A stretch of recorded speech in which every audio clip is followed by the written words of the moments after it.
Hello students. आज मैं review करने वाला हूँ फेकिंग लव का फाइनल रिहर्सल का। और ये रिव्यू कर रहा हूँ क्योंकि जो फेकिंग लव का टीम है, स्पेशली डेबोजुटी, नितेश, तो उन लोगों ने लीड लिया, उन लोगों ने इनिशिएटिव लिया कि खुद से आके रिहर्सल किया, टाइम दिया, और इसके वजह से उन लोगों का एक्टिंग में काफ़ी सुधार आया और जो फाइनल शूट का जो प्रिपरेशन है वो अच्छा हुआ। और ये मेरे लिए भी एक स्पेस छोड़ा ताकि मैं उनको और आइडेंटिफाई करके मिस्टेक्स बता सकूं। और ये प्रोसेस बहुत ही यूज़फुल है एक्टर के लिए, क्योंकि एक्टर को खुद का गलतियां पता होना चाहिए और वो बताने के लिए टाइम नहीं मिलता क्योंकि एक्टर इतना कम टाइम रहता है। तो अभी मैं फेकिंग लव का एक रिव्यू करूँगा और जहाँ जहाँ पे स्कोप है करेक्शंस का या जनरल एक्टिंग का, वो सब मैं बताऊँगा। Let's start. यार पता नहीं मैं उसे क्या बोलूंगा। अरे जब प्यार नहीं करता तो सीधा सीधे बोल दे। लेकिन वो तो मुझसे प्यार करती है, मैं उसका दिल कैसे दुखा सकता हूँ? यार तो यही बात कमिटमेंट देने से पहले क्यों नहीं सोचा? क्योंकि मुझे अब पता चला है कि वो मेरे लिए सही नहीं है। मैंने कभी उसे प्यार की नजर से देखा तक नहीं। अरे यार देख, तू उसको अगर ऐसा बोला तो डेफिनेटली उसे हर्ट होगा ना। और ये कोई एक दो हफ्ते की बात नहीं है ना, पिछले 1.5 साल से तुम लोग साथ में हो, है कि नहीं? इसीलिए तो नहीं बोल पा रहा हूँ। आइडिया एक। ओके, ये जो सीक्वेंस है इसमें काफ़ी रिहर्सल हुआ है, अच्छी बात है। नितेश नितेश तुम्हारा जो एनर्जी है बोलने का वो कम है और वो घट जाता है। अभी मैंने ऑडियो प्रोसेसिंग करके पोस्ट प्रोडक्शन में आवाज़ को बढ़ाया है, लेकिन डेवोजुटी के कंपैरिजन में तुम्हारा आवाज़ बहुत कम है और वो बीच बीच में मैं जब बोलता हूँ फिर से ऊंचा करते हो, ऊंचे आवाज़ में बात करते हो, लेकिन फिर भूल जाते हो और दोबारा एकदम धीमी आवाज़ में करते हो। तो धीमी आवाज़ करने से क्या होता है, जो कैरेक्टर का एनर्जी है वो घट जाता है और उससे क्या होता है, एक्टिंग भी घट जाता है, एक्टिंग का क्वालिटी। तो ख्याल रहे। तेरा पीछा भी छूट जाएगा और उसे हर्ट भी नहीं होगा। ऐसा क्या आइडिया है? छोड़, तेरे से नहीं होने वाला है। अरे बता तो सही। ये ऐसा काम है सिर्फ मर्द लोग कर सकते हैं। मतलब तो कहना क्या चाहता है? नहीं तो मुझे बता, तो कहना क्या चाहता है? मैं मर्द नहीं हूँ? ओके, इसमें नीचे देखना और जिससे बात कर रहे हो उससे देखना, ये दोनों इंस्टेंस में कंटिन्यूटी का काफ़ी गलतियाँ हुई है। अभी डेवोजुटी भी किया है, नितेश भी किया है। अभी जैसे इस सीन में नितेश ने डिसीजन लिया कि वो बात बोलते ही नीचे देखेगा फ्लोर में, और दूसरे एंगल में उसने सीधा डेवोजुटी को देख के शुरू किया। अब ये सीन का फाइनल शूट भी हो चुका है, उसमें भी सेम गलती किया है। तो रिहर्सल का ऑब्जेक्टिव है आइडेंटिफाई करना कि क्या क्या मिस्टेक हो रहा है, जो एक्टर्स नहीं समझ पा रहा है वो पकड़ा जाता है। इसलिए रिहर्सल इम्पोर्टेंट है और वहाँ पे करेक्शन अगर दूँ तो वो फाइनल शूटिंग तक रखना चाहिए। तो एक्टर्स लोगों को बहुत ध्यान देना चाहिए कि मैं कौन सा पोजीशन में हूँ, कौन सा पोज दे रहा हूँ, मेरा लुक कहाँ पे है, मैं नीचे देख रहा हूँ, साइड में देख रहा हूँ, ऊपर देख रहा हूँ या सामने वाले को एक्टर को देख रहा हूँ। तो ये सब बहुत ध्यान रखना चाहिए। ये ऐसा काम है सिर्फ मर्द लोग कर सकते हैं। मतलब तो कहना क्या चाहता है? नहीं तो मुझे बता, तो कहना क्या चाहता है? मैं मर्द नहीं हूँ? तुझे क्या मैं मर्द दिख नहीं रहा हूँ? मैं मर्द बन के दिखाऊंगा। मुझे क्या पता तो है कि नहीं। साले मुझे ललकार मत, मुझे बोल करना क्या होगा? अरे प्रॉब्लम तो यही है, तुझे मर्द नहीं बनना है। नहीं बनना है? मतलब तो पहले उसे कहीं मिलने के लिए बोला, बाकी बाद में समझाता हूँ। ओके, यहाँ पे नितेश तुम्हारा आंखें जो है फुल ओपन नहीं कर रहे हो, बातें ऐसा लग रहा है थोड़ा दारू पी के रखे हो, तो वो गलत है। इससे ऐसा लगता है कि तुम रात को इतना पीते हो कि उसका असर दिन में भी दिख रहा है, तो वो एनर्जी इसलिए घट रहा है। तो ख्याल रहे। और जो रिएक्शन है, डेवोसिटी तुम्हारा जो रिएक्शन है वो उसमें जो गुस्सा आना, भड़कना किसी के बात से, तो ये सब ख्याल रहे। और तुम्हारा हाथ ऐसा फैला के जो एक बीच बीच में करते हो, वो पैटर्न बहुत ज़्यादा रिपीट होता है। तो वो एक कैरेक्टर में अप्लाई हो जाएगा। अगर फ्यूचर में कोई दूसरा फिल्म किए या दूसरा कहानी में किरदार निभाए, तो वहाँ पे अगर सेम एक्शन तुमने रिपीट किया, सेम पैटर्न, तो लोग बोलेंगे ये इसको सिर्फ एक ही एक्टिंग आता है, एक तरीके का एक्टिंग। वो कोई भी कैरेक्टर करे उसको सिर्फ एक तरीके का एक्टिंग आता है, तो वो वैरायटी नहीं रहा, तो तुम्हारा acting overall as an actor वो मतलब ख़राब इम्प्रेशन होगा।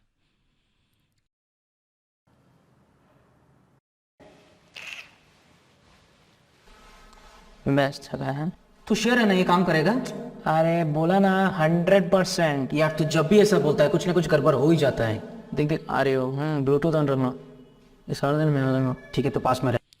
ये बातें जब बोलते हो नितेश, इतना अनक्लियर बोल रहे हो कि वो माइक में रिकॉर्ड भी हुआ तब भी समझ में नहीं आ रहा है। तो ये ख्याल रहे, क्योंकि ये सीन अभी तक फाइनल शूट नहीं हुआ है, अभी भी टाइम है, सुधर जाओ। जो बातें करते हो वो ऑडियंस अगर नहीं समझ पाया, इतना अगर ख़राब तरीके से बातें बोलते हो, तो वो बहुत गलत है। वो कोई भी फिल्म में एक्सेप्टेबल नहीं है। तो ख्याल रहे, हम लोग माइक लगाएंगे तो ऑन द स्पॉट तुम अच्छा बोलना ही पड़ेगा। बहुत सावधान रहो, तुम्हारा बातें बहुत मिस जा रहा है। रहना। रहा। हाय, तुम्हें आने में कोई तकलीफ तो नहीं हुई? नहीं, ये दिखने से अचानक।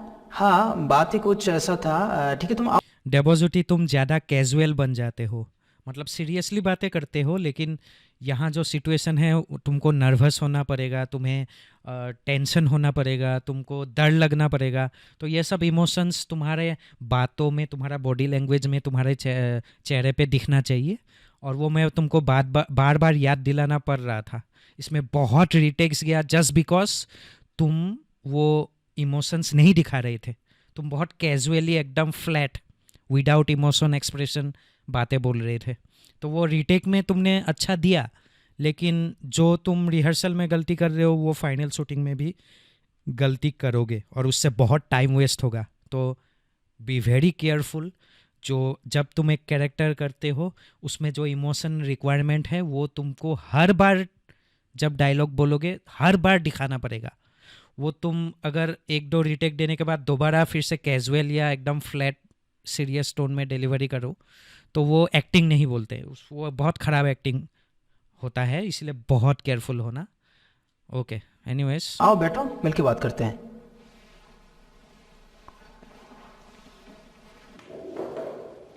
और बोलो, कुछ लोगी? चाय या कॉफी? नहीं, मैं लंच करके आई हूँ, तुम्हें लेना है तो। नो नो थैंक यू, मैं भी खा के आया हूँ, इट्स ओके। अरे ये सब छोड़, काम की बात कर। पी करूँ बोला। ये कौन हो? दोबारा नितेश, तुम्हारा जो आंखें हैं वो बहुत कैजुअल लग रहा है। ये देखो कितना रिलैक्स लग रहे हो। ये सिचुएशन इतना टेंस हो, तुम चोर की तरह पकड़े गए और उसके वजह से जो शॉक या टेंशन होना चाहिए था वो बिल्कुल ज़ीरो हो गया। तो ये तुम्हारा एक्टिंग पूरा ज़ीरो हो गया। तो ऐसे मौके पे एक्टिंग बहुत इम्पोर्टेंट होता है, क्योंकि ये कॉमेडी टाइमिंग का सीन है, शॉट है। तो इसमें जब तुमने पूरा रिलैक्स फ्लैट एक्सप्रेशन दिया तो वो पूरा बिगाड़ के रख दिया। तो ये सब छोटी छोटी चीज़ें, डिटेल्स बहुत ही डिफरेंस बनाते हैं और ऐसे डिटेल्स से ही एक्टिंग या एक्टर का इम्प्रेशन अच्छा होता है, अगर तुम अच्छी तरह सही तरीके से दो तो ये फाइनल शूट में बहुत सावधान बनो। ये जो वीडियो इसे देखो और अपनी गलतियां सुधारो, क्योंकि तुम लोग काफ़ी बार रिहर्सल दिए हो उसके बावजूद भी सेम मिस्टेक कर रहे हो। Very careful, B very careful. तुम्हारा रूममेट है क्या? वो एक्चुअली मेरा दोस्त है। मुझे लगा तुम नोटिस नहीं करोगे, अब जब नोटिस कर ही लियो तो बैठ ही जाता है। क्यों साले इतना जल्दी क्यों हो गया तू? तो क्या करता है, तो कुछ बोल ही नहीं रहा था। Excuse me. नहीं नहीं, वो मेरा दोस्त है ना, तो उससे बात कर रहा था। दोस्त? अरे ये जाने मेरा, ये है ना। छोड़ दे, छोड़। बोल दे बोल दे बोल दे। ये क्या बोलने की बात कर रहा है? नहीं नहीं, वो एक्चुअली भूख लगी थी ना, तो उसके बारे में बात कर रहा था। पर तुम तो कह रहे तुम खा के आए हो। ओ नहीं नहीं, वो इसे भूख लगी ना। अच्छा, ये वाला टेक में डेवोसिटी ने करेक्ट दिया है, लेकिन इसमें बहुत बार गलती करने के बाद ये करेक्ट दिया जब मैंने बोला कि एक झूठ बोल रहा है, राइट, ये कैरेक्टर नागेश, तो वो झूठ बोलने के वजह से वो नर्वस हो रहा है।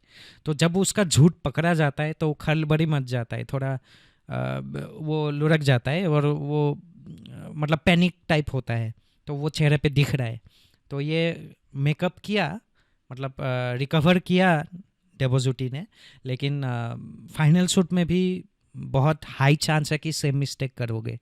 तो ख्याल रहे कि जब झूठ बोल रहे हो और वो पकड़ा जाता है तो उसके वजह से जो पैनिक होता है, जो टेंशन होता है, वो टाइमिंग और वो दिखना चाहिए राइट टाइम पे। तो इसकी बारे में बात करता। ओए तुझे भूख लगी ना, बोलना। साउथ तुझसे कुछ नहीं होगा, मैं ही बोल देता ना। अबे रुक। ये क्या? ओके, ये वाला शॉट में जब डेवोसिटी नितेश की तरफ मुड़ के अबे रुक बोलता है या अरे रुक, तो वो जब मैंने दोबारा शूट किया इस जंक्शन से, तो डेवोसिटी हमेशा सामने देख के शुरुआत करता है। अब ये एंडिंग हो रहा है, नितेश की तरफ देख रहे हो डेवोसिटी, लेकिन अगला शॉट जब कट बोल के यहाँ से कंटिन्यू करता हूँ तो तुम सामने मानसी को देख के शुरू करते हो अपनी डायलॉग। तो इसमें कंटिन्यूटी का सीरियस मिस्टेक हो रहा था और वो हर रिहर्सल में हो रहा है। इससे पहले वाला रिहर्सल में भी हुआ था, उससे पहले वाला में भी हुआ था। So you are making the same mistake and high chance है कि ये फाइनल शूटिंग में भी रिपीट करोगे। सो बी वेरी केयरफुल, इस जंक्शन पे तुम्हारा कंटिन्यूटी मिस हो रहा है और ये लॉजिकली फाइनल में भी मिस जाएगा। सो बी वेरी केयरफुल, कंटिन्यूटी गलती मत करो। और नितेश भी गलती कर रहा था, वो जब मानसी की तरफ देखते हो और या डेवोसिटी की तरफ, तो वो सेम डायलॉग में दोबारा जब मैं एक्शन बोलता हूँ तो तुम वो लुक्स को चेंज कर देते हो, किसकी तरफ देख रहे हो, तो उसमें कोरियोग्राफी बदल देते हो, तो ये बहुत गलत है। और प्लस रीटेक देते वक्त जो सेकेंड या थर्ड रीटेक है उसमें नितेश का कभी कभी एक्टिंग और भी ख़राब हो जाता है। तो वो रीटेक का मकसद ही है कि एक्टिंग को और सुधार के दोबारा बोलो, लेकिन नितेश का जो एनर्जी है वो माचिस की तिल्ली की तरह है, बुझ के जल्दी ख़त्म हो जाता है। तो वो इतना कम एनर्जी हुआ और झट से तुम अगर ढीला पड़ गए, तुम्हारा एक्टिंग ख़राब हो गया, मतलब वो एनर्जी तुमने नहीं दिया, तो वो बहुत गलत है और ये तुमको सुधारना पड़ेगा। ये तुम्हारा बहुत बुरी आदत है जो तुम्हारा एक्टिंग को बिगाड़ सकता है, अनलेस मैं बहुत प्रेशर डाल के या टाइट पकड़ के डायरेक्शन दिया और तुम्हें एडिटिंग में बचाया। तो ये ऐसा गलती मत करो, क्योंकि मैं बचा रहा हूँ, कोई दूसरा डायरेक्टर नहीं बचाएगा। क्या चल रहा है इधर नगवीच? यार क्या? नागे से बदतमीज मसला है क्या? हाँ, अबे मुझे भी कुछ बोलने देगा? हाँ तो बोल ना। एक्चुअली मानसी, एक ज़रूरी बात बोलने के लिए तुम्हें यहाँ बुलाया था, और वो बात ये था कि मुझे इसे लड़के पसंद हैं? मेरे को समझी नहीं है। मतलब इसे लड़के में इंटरेस्ट है ही नहीं। अबे मुझे बोलने देगा, मैं बोल रहा हूँ ना। Just you can do it. अच्छा, इसमें डेवोसिटी का ये वाला रीटेक बहुत काफ़ी बार रीटेक देने के बाद ऐसा अचीव किया। तो पहले डेवोसिटी बहुत casually without emotion without expression बोल रहा था, जो मैं पहले पॉइंट आउट कर चुका हूँ। तो ख्याल रहे, तुम पहले ही टेक से पहले ही एक्शन बोलते ही तुम अपना एक्टिंग पकड़ लो, एक्सप्रेशन इमोशन सब दिखाओ। वो मैं बार बार जोर डालने के बाद ही तुम एक्टिंग या एक्सप्रेशन दिखाओगे, ऐसा नहीं होना चाहिए। B very careful. ऑलराइट, देखो मानसी, मैंने तुमसे एक बहुत बड़ी बात छुपाई है। इनफैक्ट मैंने ये बात ओके, बिजिता, तुम्हारा आंखें बहुत धोखा देते हैं, तुम्हारा आंखें बहुत डांस करते हैं, राइट लेफ्ट ऊपर नीचे। तुम जहाँ देखते हो बहुत क्लियरली विथ क्लियर डिसीजन तुम्हें देखना चाहिए। अगर तुम ज़्यादा फ्लक्चुएट करती रही अपना आई कांटेक्ट या कहाँ देख रही हो, तो उससे बहुत गिर जाता है एक्टिंग। प्लस अभी जो डायलॉग्स हैं, जो अपसेट होना चाहिए था, जो हर्ट होना चाहिए था मानसी को, उतना हर्ट दिखाना चाहिए। वो मैं बहुत बार बोलना पड़ा तुम्हें, और उसके बाद भी तुम काफ़ी अंडर एक्टिंग किया। Under acting in the sense acting को कम किया। एक्सप्रेशन कम दिखाया, आवाज़ में इमोशन कम दिखाया, तो इससे क्या हुआ, तुम्हारा कैरेक्टर डाइल्यूट हो गया, जोड़ नहीं पड़ा। तो वो ख्याल रहे, क्योंकि फाइनल शूटिंग में इतना समझा नहीं पाऊँगा वो। और पता नहीं, अभी हो सकता है तुम घर में एक बार भी रिहर्स नहीं, प्रैक्टिस नहीं किए हो, तो अभी ऐसा नहीं है कि पूरे महीने में सिर्फ वो आधा घंटा या 1 घंटा जब प्रैक्टिस किया स्टूडियो में, क्लास में आके, सिर्फ उस टाइम तुम अपना एक्टिंग पे जोर डाला। वो हमेशा रहना चाहिए। एंड स्पेशली बिकॉज तुम्हारा एक्टिंग काफ़ी कमज़ोर है at this point of time, लेकिन वो हो सकता है फ्यूचर में इम्प्रूव हो, लेकिन उसके लिए बार बार प्रैक्टिस करना पड़ेगा। बात सबसे छुपाई, अपने परिवार वालों से भी छुपाया है। लेकिन मुझे मालूम है ना? हाँ अरे क्या बात है, मुझे बताओगे भी? मानसी, मैं गे हो। Are you serious? Yes, definitely. और ये मेरा पार्टनर है। नागिन तुम क्या बोल रही हो? ओके, इसमें इमोशन थोड़ा उठाने की कोशिश किया विजिता ने, और उसके बाद कोशिश किया। It's a good attempt. Final rehearsal, final shooting में इससे भी अच्छा मैं एक्सपेक्ट कर रहा हूँ। And B very careful about time and commitment. तो वो फाइनल शूट आ रहा है, बेटर बी प्रिपेयर्ड। मैं बाहर रुकता हूँ, एंजॉय गाइस कंटेंट। देखो मानसी, तुम मेरे लिए सिर्फ एक अच्छी दोस्त हो और हमेशा रहोगी, पर please try to understand, I don't have any feelings for you. In fact मैंने कभी किसी लड़की को प्यार की नजर से देखा तक नहीं। लेकिन ये अचानक तुमको हो क्या गया है? मेरा ओरिएंटेशन बचपन से ही ऐसा है। लेकिन अच्छा, इसमें डेबोजुटी ने हाथ पकड़ा या छोड़ा, उन सब में कंटिन्यूटी का सीरियस मिस्टेक्स हुआ है, जो मैं एडिटिंग में जितना हो सकता है करेक्शन किया है, ढका है। मतलब गलती नो डाउट किया है, लेकिन उसको ढकने की कोशिश किया है। तो एडिटिंग का काम ही वही है कि एक्टर्स का गलती ढकना चाहिए। तो फाइनल शूटिंग में कंटिन्यूटी, कहाँ तुम हाथ रख रहे हो, किसका हाथ पकड़ रहे हो, वो कितना बाहर है, अंदर है, कैसा पोजीशन है, कौन से डायलॉग में क्या पोज है, वो सब बहुत ध्यान देना। ये बात तो मैं सबको बोलते हुए नहीं घूम सकता ना, एटलीस्ट मुझे तो बताना चाहिए था तुम्हें। इसीलिए तो मैं बोल रहा हूँ। लेकिन पहले क्यों नहीं बताए? बताने का साहस नहीं कर पाया था। तुमने मेरे साथ बहुत गलत किया है। प्यार करने का नाटक किया, झूठ बोला, होगा क्या है? मानसी प्लीज। आईना कभी मुझे मिलने की कोशिश मत करना। I hate you Nagesh. अच्छा, इसमें जो ठप्पर का एंगल है वो एक्चुअली इस एंगल से मुझे नहीं लेना चाहिए था, लेकिन जो दोनों एंगल था, मतलब नागेश के नज़रिया से या मानसी के नज़रिए से, दोनों में ठप्पर गलत आया।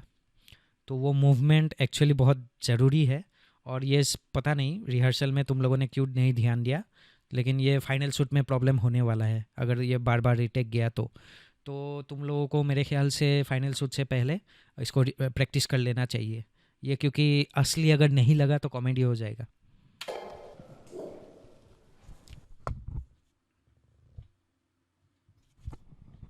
ओके, इस सीन में नागेश के आंखें काफ़ी फ्लक्चुएट हो रहा था। यार वो 1 महीने पहले मुझे चमाट मार के गई थी, लेकिन इसकी आवाज़ अभी तक मेरे कानों में गूंज रही है। साला तो जब भी पीता है उसको याद करते रहता है। नहीं पीना यार बहुत बुरा किया ना उसके साथ। तो दोबारा उसके पास नहीं जाएगा, समझा? ये आइडिया बुरा नहीं है, मुझे एटलीस्ट एक बार उसके पास जाना चाहिए। क्यों जाएगा? सच बोल रहे, और क्या? अच्छा, मुझे एक बार उसके पास जाना चाहिए, वो जाना चाहिए से जस्ट पहले थोड़ा सस्पेंस रख के बोलना, इससे वो ज़्यादा इफेक्टिव होगा। ख्याल रहे। क्या हो जाएगा तुझसे? यही कि मैं गे बनने का नाटक कर रहा था। लेकिन तुम तो उसे प्यार नहीं करता। हाँ, ये भी बोलूंगा और फिर माफी मांग लूंगा। देख भाई, तू दोबारा कुएं में कितना चाहता तो मैं तेरे पीछे नहीं आने वाला। वही है ना मानसी यार? हाँ तू श्योर है ना यही करना? हाँ यार, मैंने सोच। ओके, इस शॉट में नितेश का ये सबसे पहला टेक था, वो रखना पड़ा क्योंकि बाकी बाद वाले में उसने अपना पोजीशन बदल दिया, चेहरे का, बॉडी पोज का, तो उससे क्या हुआ, कंटिन्यूटी ब्रेक हो गया और मैं एडिटिंग में नहीं बचा पाया। तो ये फाइनल शॉट में बहुत प्रॉब्लम होता। तो बहुत सावधान नितेश, तुम कंटिन्यूटी का गलतियाँ करते हो, बहुत सीरियस गलती जो फिल्म के रूल्स के खिलाफ है। वो कंटिन्यूटी की गलती मत करो, बहुत ध्यान दो कि तुम क्या पोजीशन पकड़ के डायलॉग्स बोल रहे हो। लिया है, अब चाहे जो भी हो, चाहे मुझे सच बोलना ही है। अच्छा ठीक है, ये हेलमेट ले। क्यों? ओके, यहाँ नोटिस करोगे अगर तो नितेश का पोजीशन बदल चुका है। तो ऐसे गलतियाँ ऑडियंस पकड़ने से बहुत एम्बेरसमेंट होता है, एक्टर का गलती अगर पकड़ा गया तो ये मैं कोशिश करता हूँ अवॉइड करने के लिए, लेकिन एक्टर्स को भी एफर्ट डालना पड़ेगा ऐसे गलतियाँ नहीं करने के लिए। अच्छा ठीक है, ये हेलमेट ले। क्यों? मार पड़ी तो काम है। हेलमेट अपने पास रखिए, कोई मजाक करने का टाइम है। अच्छा ठीक है, जा। अबे रुक, अब क्या हुआ? कहीं तू इसे सच में तो प्यार नहीं करता? शायद, पता नहीं। अच्छा ठीक है, जा। साला कितना कंफ्यूज रहता है। ओके, ये था रिव्यू, और ये रिव्यू मैंने किया क्योंकि ये बहुत ही इम्पोर्टेंट है एक्टर के लिए। एक्टर को जानना ज़रूरी है कि मैं क्या कैसे कैसे तरीके की गलती करता हूँ जब मैं शूट करता हूँ, अपना बेस्ट एफर्ट डालता हूँ, उसके बाद भी कैसे कैसे गलती करता हूँ, वो एक्टर्स को जानना चाहिए। और जब रिहर्सल करोगे, प्रैक्टिस करोगे, उसका वीडियो बनाऊँगा, तभी धीरे धीरे डायग्नोसिस, जैसे डॉक्टर पेशेंट का डायग्नोसिस करता है, ठीक उसी तरह डायग्नोसिस मैं कर पाता हूँ। और ये करने के लिए एक्टर्स को स्पेस देना चाहिए, टाइम देना चाहिए रिहर्सल पे, प्रैक्टिस पे, तभी गलतियाँ पकड़ा जाएगा। और वो गलतियाँ पकड़े जाना बहुत ही इम्पोर्टेंट है एक्टर का करियर के लिए, क्योंकि एक्टर्स अपना बीमारी, अपना गलतियाँ नहीं जान के अगर आगे बढ़ते रहा तो कभी नहीं सीखेगा, कभी इम्प्रूव नहीं करेगा, कभी नहीं सुधरेगा, और ये बहुत गलत है। तो अनजान रहना गलत है, जानना चाहिए। और सुनने के लिए कितना ही कड़वी ना लगे, यू शुड लिसन। अभी मैं क्रिटिसाइज़ कर रहा हूँ, लेकिन ये एक्टर्स का बहुत हेल्प करेगा। Anyways, all the best for the final shoot. और यहीं पे मैं फिनिश करता हूँ आज का ये रिव्यू। Thank you.